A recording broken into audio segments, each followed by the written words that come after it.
Right there, Rob. Well, the advice is to pay attention to the messaging for this winter storm. A lot of times when we get into this winter storm, this is the only graphic that gets shared a million times on the internet, how much snow is going to fall. But, with this system that's coming in, this doesn't tell the whole story because it's really talking about how much snow is going to fall and then melt and then more fall. How quickly will it melt?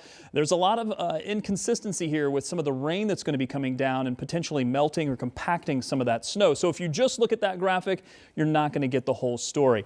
Sometimes you may see a graphic that's like this. It's just model output. And this too doesn't tell the whole story because this is snow potential. How much could fall over the course of 24 to 48 hours. But that too doesn't take into account the melting. It may happen. You may get an inch and then it melts and then you get another inch and that equals 2 to 4 inches. But it doesn't really give you an idea of the story. So I want to kind of set that story up for you. If you're planning traveling tomorrow, pay attention. Here's what to expect. Overnight tonight, temperatures will be cold. And when I'm saying cold, I mean below freezing, so that anything that does fall will likely stick without issue. That's going to happen sometime mid to late morning. If you have to travel early in the morning, it's certainly better than later in the day, although things will really start to go downhill pretty quickly once we hit about midday time frame. That's when I think all of the snow will start to move in. Potentially light at first, but becoming heavier as we get into the afternoon.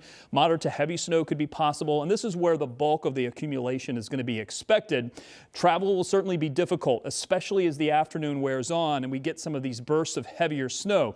The complicating factor here is the fact that some of these temperatures, as they warm up, will transition this snow over to rain on top of what has already fallen. I know we mentioned the kids earlier wanting to go out and play in the snow. The early part of the day is certainly going to be better for that because by the time we get into the late afternoon, some of you, especially down south, may already start to see that transition to rain happen before we see warm air really take over. In fact, we could see everyone switch over to rain as the temperatures get close to 40 during the overnight. Now look at this. By 2 a.m. Sunday morning, we're going to be close to 40.